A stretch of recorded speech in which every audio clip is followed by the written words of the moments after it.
నమస్తే. సామాన్యుడి చేతిలో సామాజిక అస్త్రం నంబర్ 1 న్యూస్కి స్వాగతం. నేను రవీంద్ర.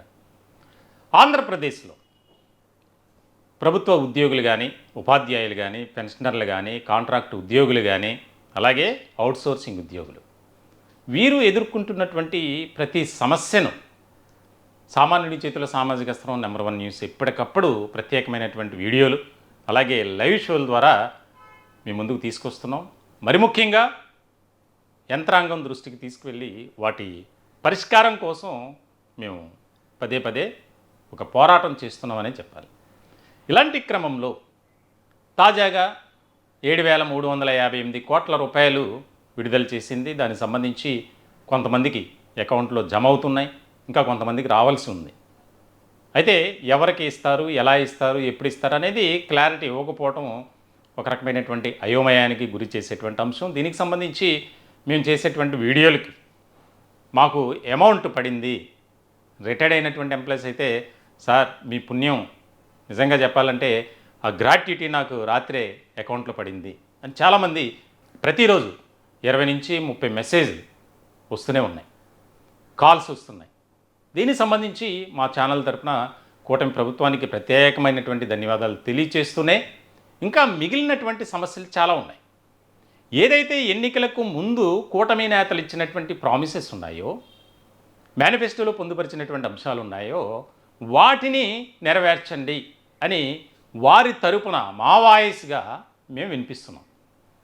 దీనికి సంబంధించి మరి ముఖ్యంగా ఇంటర్మ్ రిలీఫ్, మధ్యంతర భృతి, అలాగే పే రివిజన్ కమిషన్కి సంబంధించి ఒక ప్రత్యేకమైనటువంటి కమిషన్ వేయటం ద్వారా ఉద్యోగుల సమస్యలన్నీ తీరతాయి అనేది.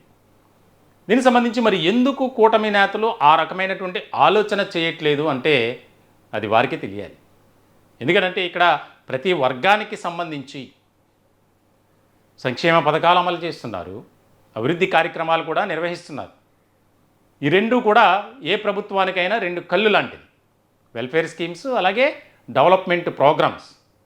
మరి ఇలాంటి క్రమంలో వీటిని సక్రమంగా ప్రజలకు అందుతున్నాయా లేదా, ఎలాంటి అవినీతి అక్రమాలకు తావివ్వకుండా సజావుగా నిర్వహిస్తున్నారా లేదా అని చూసుకోవాల్సినటువంటి బాధ్యత క్షేత్రస్థాయిలో అంటే మొదటి దశలో ఉద్యోగులదే. మరి అటువంటి వారిపై ఎందుకు కూటమి పెద్దలు ఒక సరైనటువంటి ఆలోచన చేయట్లేదు అనేది ఇక్కడ ముఖ్యమైనటువంటి పాయింట్. దీనికి సంబంధించి ఈ ఏప్రిల్ నెలంతా కూడా ఉద్యమాల నెల అని చెప్పొచ్చు. తాజాగా సచివాలయ ఉద్యోగులు ప్రభుత్వానికి ఒక నోటీస్ ఇచ్చారు. 11, 12 ఈ 2 తేదీల్లో రాష్ట్ర వ్యాప్తంగా ఉన్నటువంటి సచివాలయ ఉద్యోగులు చలో విజయవాడ కార్యక్రమానికి పిలుపునిచ్చారు. దీనికి సంబంధించి ప్రభుత్వంతో తాడో పేడో తేల్చుకోవడానికి మేము సిద్ధంగా ఉన్నాం.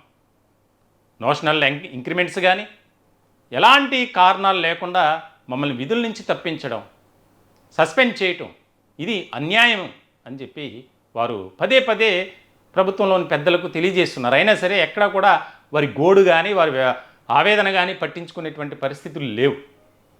దీనికి సంబంధించి మాకు సరైనటువంటి విధానంతో ఇంక్రిమెంట్లు ఇవ్వండి, ఏదైతే పని భారం తగ్గించండి, అనవసరమైనటువంటి కారణాలతో మమ్మల్ని ఉద్యోగాల నుంచి తప్పిస్తున్నారు, ఈ విధానానికి స్వస్తి పలకండి అని పదే పదే ఎప్పటి నుంచో వారు మొత్తుకుంటున్నారు.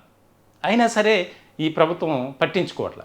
ఈ సందర్భంలో వారు కూడా రోడ్డెక్కేటువంటి పరిస్థితులు అయితే కనిపిస్తున్నాయి.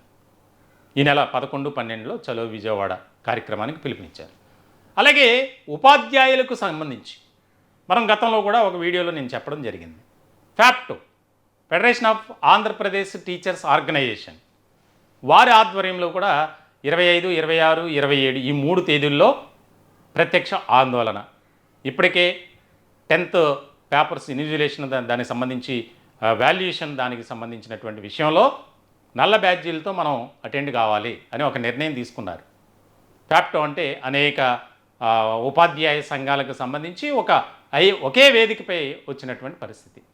ఇలాంటి క్రమంలో పిఆర్టీయు ఆ యూనియన్ కూడా సెపరేట్గా మేము కూడా ఉద్యమం చేస్తాం ఈ ప్రభుత్వానికి తెలియజేసే విధంగా, అంటే అందరితో పాటు వారు ఉంటారు కానీ సెపరేట్గా ఆ యొక్క పిఆర్టీయు సంస్థ అనేది వారి తరపున కూడా మేము కూడా చలో విజయవాడకు పిలుపునిచ్చాం అని చెప్పి మరి ముఖ్యంగా ఉద్యోగులకు సంబంధించి ఉద్యోగుల జేఏసీ ఒకటి కొత్తగా ఫామ్ అవుతుంది. ఎందుకంటే ఇప్పుడున్నటువంటి ఉద్యోగ సంఘ నేతలతో ఏ రకమైనటువంటి ప్రయోజనం లేదు కాబట్టి దానికి సంబంధించి ఒక ప్రత్యామ్నాయంగా ఒక జేఏసీ ఏర్పాటు అవుతుంది. ఆ జేఏసీ కూడా ఏప్రిల్ చివరిలోనే దానికి సంబంధించి ప్రభుత్వంపై ఒత్తిడి తీసుకొచ్చే విధంగా కార్యాచరణ సిద్ధం చేస్తున్నారు.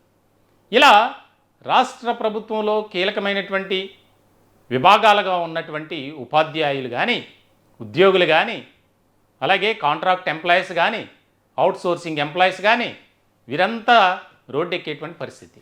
అప్పుడేమవుతుంది? వ్యవస్థ అంతా స్తంభించిపోతుంది. ఎక్కడా కూడా ఏ పని కూడా జరగదు. అంటే ఈ రకమైనటువంటి ఆందోళన నిరసన చేస్తే తప్ప ప్రభుత్వం దిగిరాదు అని ఒక ఆలోచనకు వచ్చినట్లే కనిపిస్తుంది వీటన్నిటిని బట్టి చూస్తే. కాబట్టి అటువంటివి కూటమి ప్రభుత్వం వారితో సంప్రదింపులు జరపాలి. ఏదైతే ఐఆర్ ఇస్తామని చెప్పి ఎన్నికల మేనిఫెస్టోలోనే పొందుపరిచారు. మేనిఫెస్టోలో చాలా క్లియర్ అండ్ క్రిస్టల్గా చెప్పారు. విధ్వంసకరమైనటువంటి పరిపాలన కొనసాగించింది వైఎస్ఆర్సీపీ, కాబట్టి మమ్మల్ని గెలిపించండి, ఒక్కసారి అవకాశం ఇవ్వండి, మేము అధికారంలోకి రాగానే ఐఆర్ ప్రకటిస్తాం అన్నారు. దాని గురించి 2 ఏళ్ళు పూర్తిగా వస్తుంది. అయినా సరే అసలు దానికి సంబంధించినటువంటి ఊసే లేదు. కనీసం ఉద్యోగ సంఘ నేతలతో మాట్లాడి సంప్రదింపులు జరిపి పెండింగ్లో ఉన్నటువంటి బకాయిల కోసం అనేది లేదు. దాదాపు 40,000 కోట్ల రూపాయలు పెండింగ్ ఉంటే 7,000 కోట్లు ఎవరికి ఇవ్వాలి అంటే కొంతమందికి ఇచ్చి మరికొంతమందికి ఇవ్వకుండా పెండింగ్లో పెడితే అది ఎంతవరకు కరెక్ట్ అనేది కూడా ఒక రకమైనటువంటి వ్యత్యాసం. ఎందుకు పెడుతున్నారు, ఎందుకు చూపిస్తున్నారు మీరు అనేది వినిపిస్తుంది. మరి ఇలాంటి క్రమంలో కూటమి నేతలు ఏ రకమైనటువంటి ఆలోచనతో ఈ ప్రభుత్వ ఉద్యోగులను సంతృప్తి పరుస్తారు, దానికి సంబంధించి ఒక ఐఆర్ ప్రకటిస్తే లేదా పిఆర్సీకి సంబంధించినటువంటి కమిషన్ వేస్తే వారు కొద్దిగా వెనక్కి తగ్గుతారేమో. మరి ఆ రకమైనటువంటి ప్రయత్నం అయినా చేయాలి. ఎందుకంటే వారు ఇచ్చినటువంటి వాగ్దానమే, వారు చేసినటువంటి ప్రామిసే. సో ఇలాంటి సందర్భంలో చాలా ఈక్వేషన్స్ ఉన్నాయి. మరి ఏ రకంగా వీటన్నిటినీ ఎదుర్కొని వారిని సాటిస్ఫై చేస్తారనేది ఇక్కడ ముఖ్యమైనటువంటి పాయింట్. ఇక మేమైతే తగ్గేది లేదు, ఎందుకంటే ఇప్పటికే మాకు ఆర్థిక పరంగా ఎంతో నష్టం జరిగింది, జరుగుతోంది. పిఆర్సీ లేకపోవటం వల్ల, ఐఆర్ ఇవ్వకపోవటం వల్ల, పెండింగ్లో ఉన్నటువంటి బకాయిలు సకాలంలో చెల్లించలేక మేము ఎవరికి చెప్పుకోవాలి? దేశంలో ఏ రాష్ట్రంలో లేనటువంటి పరిస్థితులు మేమే ఎదుర్కొంటున్నాం.